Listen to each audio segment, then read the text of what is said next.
Hai adik-adik, jumpa lagi dengan saya Kak Ayat. Pada video kali ini, kita akan belajar mengenai organ gerak hewan. Di belakang saya sudah terdapat pemandangan bawah laut. Di sana terdapat banyak sekali hewan laut. Pada pembelajaran ini, kita akan membahas mengenai organ gerak pada beberapa hewan, termasuk hewan ikan. Tapi, sebelum kakak ingin menjelaskan mengenai apa sih organ gerak itu, adik-adik harus ketahui ada dua jenis organ gerak yang dipakai oleh hewan dan manusia. Yang pertama terdiri atas organ gerak aktif berupa otot dan organ gerak pasif berupa tulang. Otot dan tulang bekerja sama untuk melakukan gerakan.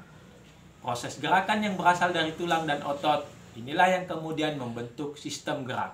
Nah, adik-adik, sistem gerak yang terdapat pada hewan berbeda-beda loh. Ada hewan yang hidupnya di air, ada hewan yang hidup di darat ataupun di udara.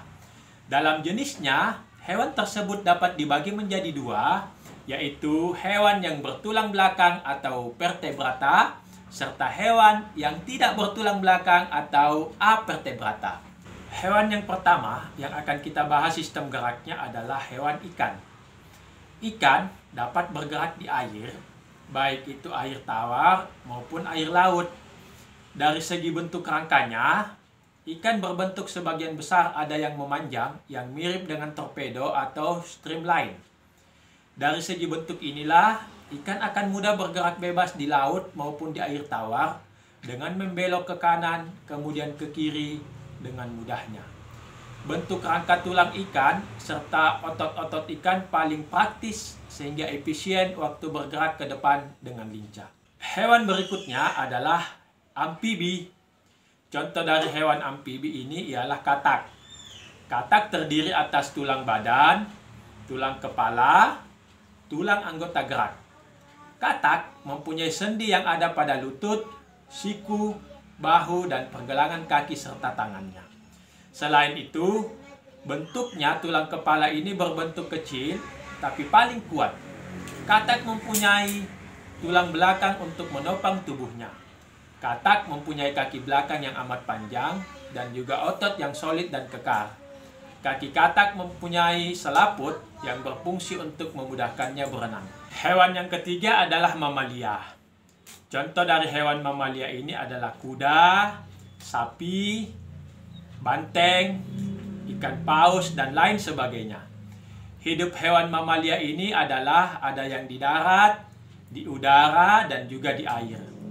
Karakteristik atau ciri rangka hewan mamalia ini mempunyai tulang yang kokoh dan juga kuat guna menopang tubuhnya. Ototnya elastis dan juga kuat yang menghubungkan pada ototnya. Sehingga hewan seperti kuda ini bisa berlari dengan sangat cepat atau sangat kencang. Kuda juga mempunyai sendi-sendi guna memperkuat atau mempermudah gerakannya sehingga bisa bergerak dengan lincah. Hewan yang keempat adalah hewan yang tergolong dalam kategori reptil.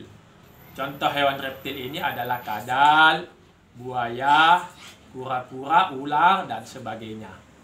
Contohnya di sini adalah ular. Ular dapat bergerak dengan cara seperti merayap atau melata, baik di atas tanah, di air, atau pada saat berenang di dalam air. Bentuk tulang ular yakni terdiri atas tulang tengkorak, tulang badan, serta tulang ekor. Pada tulang badan, terdiri atas ratusan buah ruas-ruas tulang belakang. Sementara pada tulang rusuk, terhubung menggunakan tulang belakang yang dibalut dengan otot-otot yang lentur dan kuat. Dengan bentuk tubuh serta banyaknya ruas-ruas pada tulang belakang inilah yang akan menyebabkan ular dapat bergerak dengan cara meliuk-liukkan badannya ke kanan dan ke kiri dengan cepat. Nah, adik-adik, itulah 4 contoh hewan yang kita telah bahas mengenai sistem geraknya. Yang pertama ada ikan, yang kedua ada amfibi, yang ketiga mamalia, dan yang keempat adalah reptil. Terima kasih banyak adik-adik telah menonton video ini, dan sampai ketemu di video pembelajaran berikutnya.